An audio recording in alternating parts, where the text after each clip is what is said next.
Hey everyone, I wanted to welcome you to week 2 of our class. And what I wanted to do in week 2 is I want to talk about the first focus of our class, in which we talk about rhetoric and argument. So what I would suggest as for this video, you might want to take down some notes, jot down some ideas, because at the end of this video lecture, I'm going to ask you how to define rhetoric. So the one thing you should know is that students love the rhetoric and argument part of class, whether it's online or on ground. Rhetoric and argument, it's always the best part of class. And what I like about English 300 students is they're always cocky.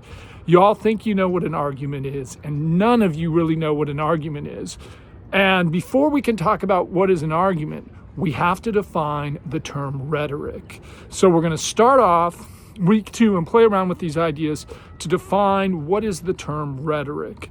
Now, if you're like any of the students in my ground class, I can ask my students how many people can define the term rhetoric.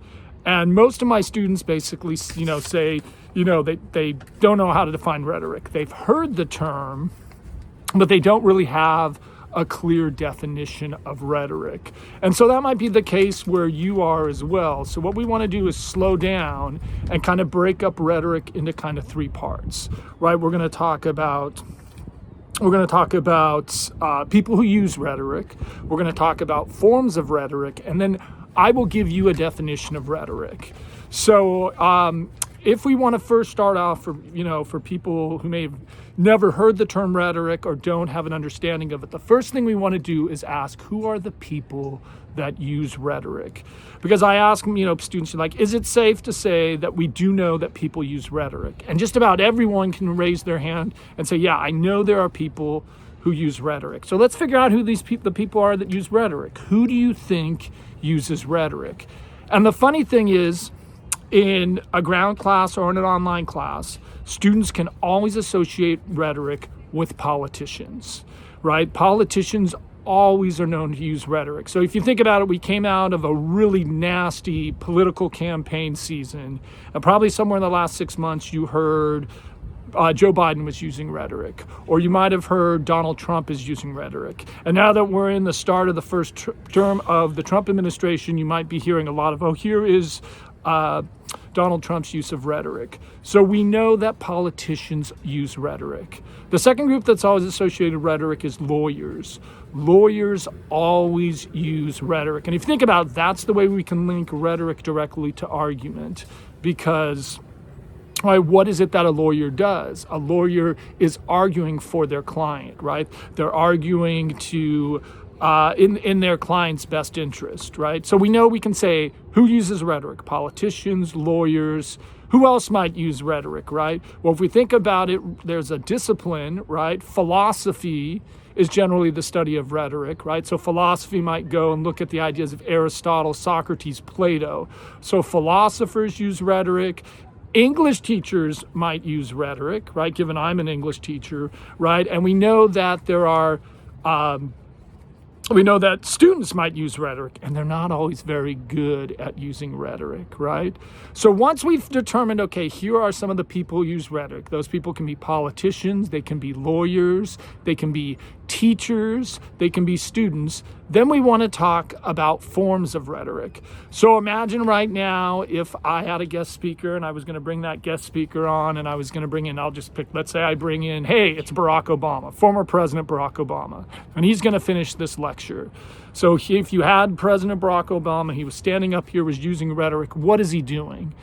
And most students will say he's speaking, right? Or he's giving a speech. So notice, a form of rhetoric can be a speech. And I always like to ask students how many people have seen former President Barack Obama speak. And I know I'm using kind of a dated reference, but there was a lot of time when students will say, hey, I've seen President Obama speak. And then I might ask, well, how many people have seen him speak live in person? And no one would raise their hand. And I'd say, well, how is it that you've heard President Obama speak without seeing him live in person? And then they'd say TV. So TV can be a form of rhetoric. If TV can be a form of rhetoric, what else might be a form of rhetoric? The internet. We might think of TV, the internet, radio can be a form of rhetoric, right?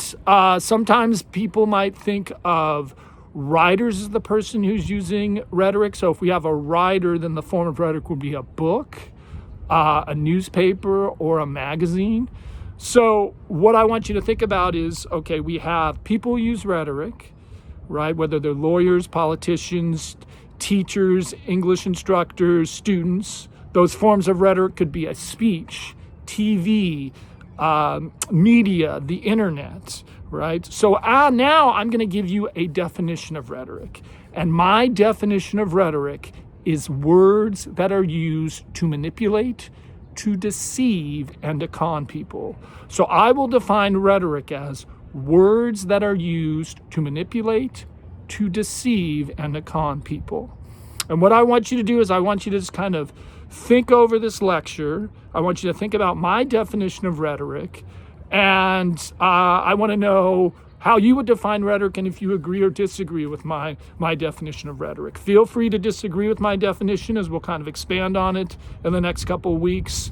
But I really just wanted to create this brief lecture to kind of introduce you to rhetoric. And then there are 2 other videos you can watch that might expand or help clarify any questions. I'm looking forward to seeing what you think of and how you define rhetoric in week 2.